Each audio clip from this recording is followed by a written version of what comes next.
Increase your fire department's efficiency with PS Tracks, the cloud-based software program that helps bring digital asset management to your crews. Discover how advanced tech streamlines equipment tracking, maintenance, and reporting. Get pricing or request a demo for your department today.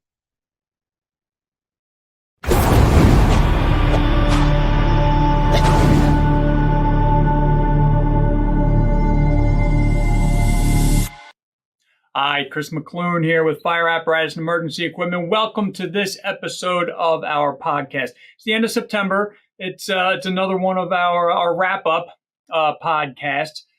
We've had a lot of fun these past 2 months. We're in our second month of our podcast. There have been some things that we haven't covered in podcasts yet this month, in our episodes this month, that I wanted to touch on.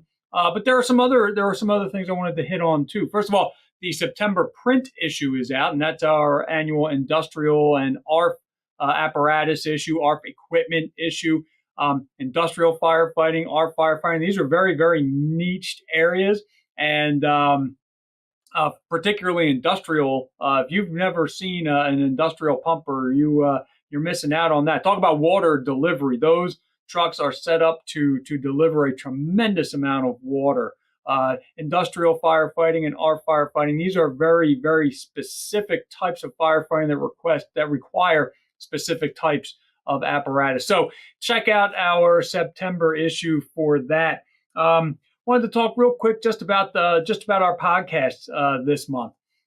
We've covered a number of different things. We've covered the apparatus, how the current apparatus purchasing environment is now impacting our fleet maintenance. Because it is taking longer to get the trucks, that means we're keeping trucks that normally would be put into reserve status and frontline status longer. The longer you keep them going, the more the repairs kind of pile up after a while. So, there are impacts from that. Careful planning and a great PM program, preventive maintenance program, should help you out. But we spoke with Ricky Riley and Mark Arenberg about some of the challenges that their two departments are having. Again, Ricky Riley came in for another one with Chris Daly. We talked a bit about fleet maintenance, apparatus crashes, and liability, and how all three of those things can be connected. So make sure that you check that out as well. And one of the more lively podcasts we had this month was about four-way valve use on hydrants. Andy Sacadato and Bill Adkins joined me for that one. And that was an interesting one because, fire apparatus and emergency equipment is focused, really solely on the equipment and the trucks.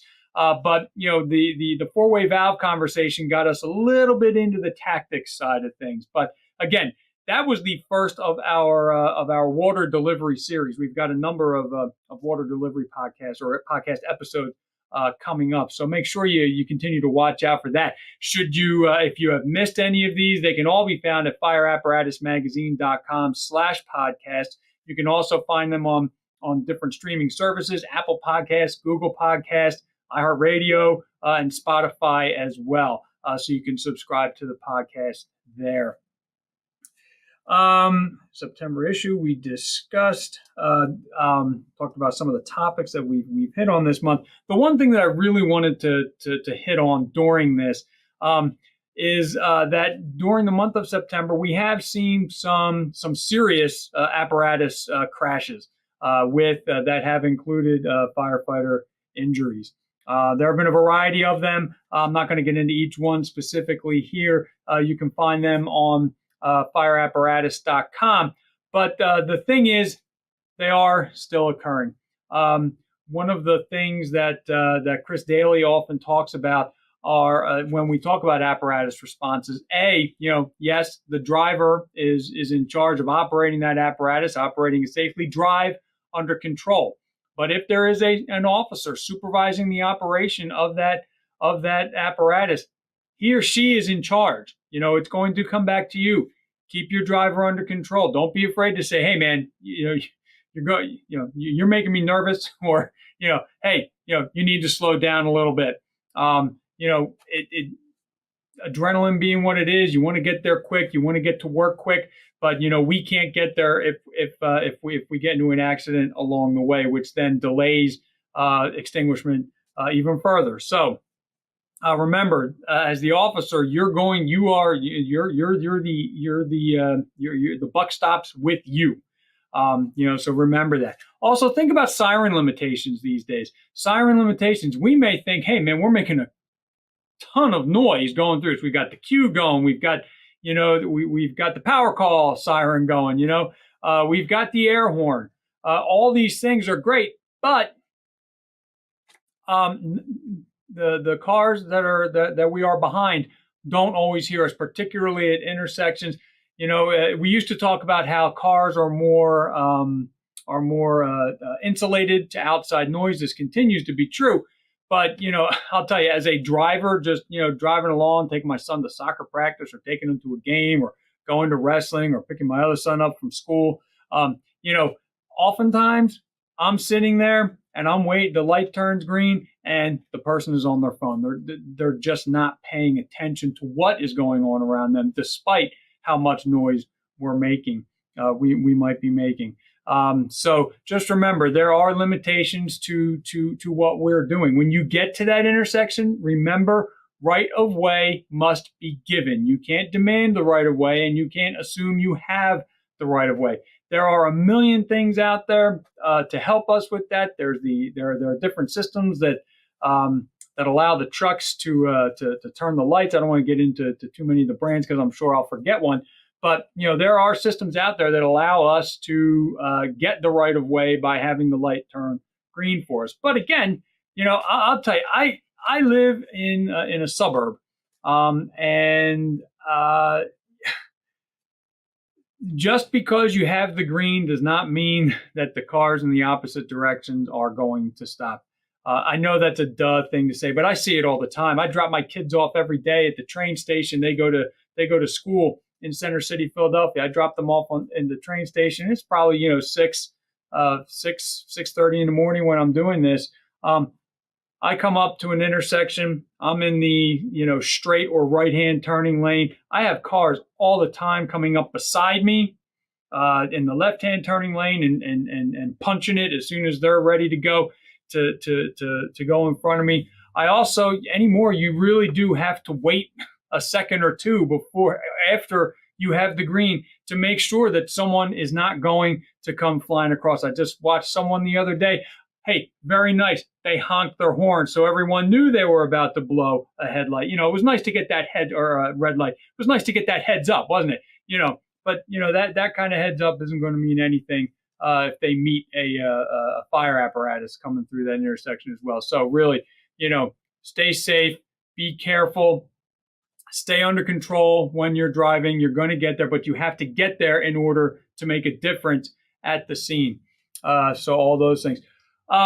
Just one other thing, something to consider. One of the accidents that happened was with a fire apparatus, but it was not an in-service fire apparatus that was doing anything at the scene beyond blocking traffic. Irving, Texas has had a program in place for several years now where they are taking pumpers that are not used anymore, and they're making traffic blockers out of them, and they respond to highway incidents where I'm guessing they can use them on any road, but I know that for the most part, they're the main goal was on the highways. There was an accident involving one of them. Somebody crashed into it. Sadly, there was a civilian fatality there, but we did not lose any firefighters operating at the scene. We did not lose a frontline rig at the scene because of it. Those blocking trucks, there are a number of stories that have come out over the years about those blocking trucks. But it does seem to be a program that is protecting their firefighters and ensuring to the extent that they can, a safe operating environment for whatever the call is, be it a vehicle fire or a vehicle rescue, or maybe something low angle, over somebody's out in the woods or something like that. So that was really what I wanted to touch on. These apparatus accidents, they happen frequently, but they really did. There have been a number of them this month, and they have been relatively serious. They've involved firefighter injuries. We had a civilian fatality. So be safe out there. That's the bottom line.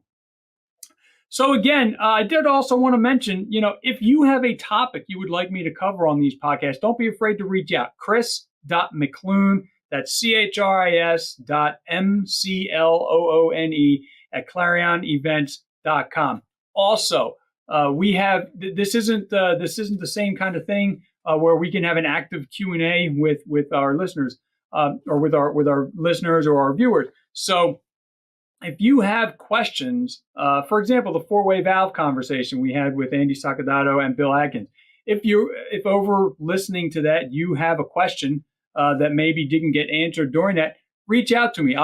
Bill and Andy will either answer it for you via email, or we will also bring it up in the next podcast that we have with them. We're going to be covering a variety of water delivery topics. So certainly questions are going to come up that aren't answered necessarily during. So again, I didn't want to take up too much of your time. This is the end of the month. It's a quick wrap up of some of the things we've talked about during the month.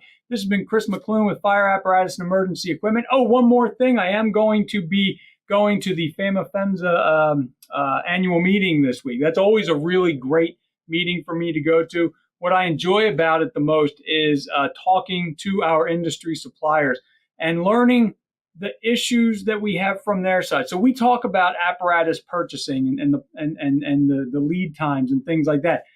An event like this really gives me an opportunity to sit down and talk with some of these folks and learn a little bit more about what their pain points are. Yes, on the fire service side, on the fire department side, we have pain points, but some of those pain points, well, not some of those, but there are other pain points that are different than the ones that we are experiencing, that our suppliers are experiencing. So again, I'd expect to see something about that this week as I return from there.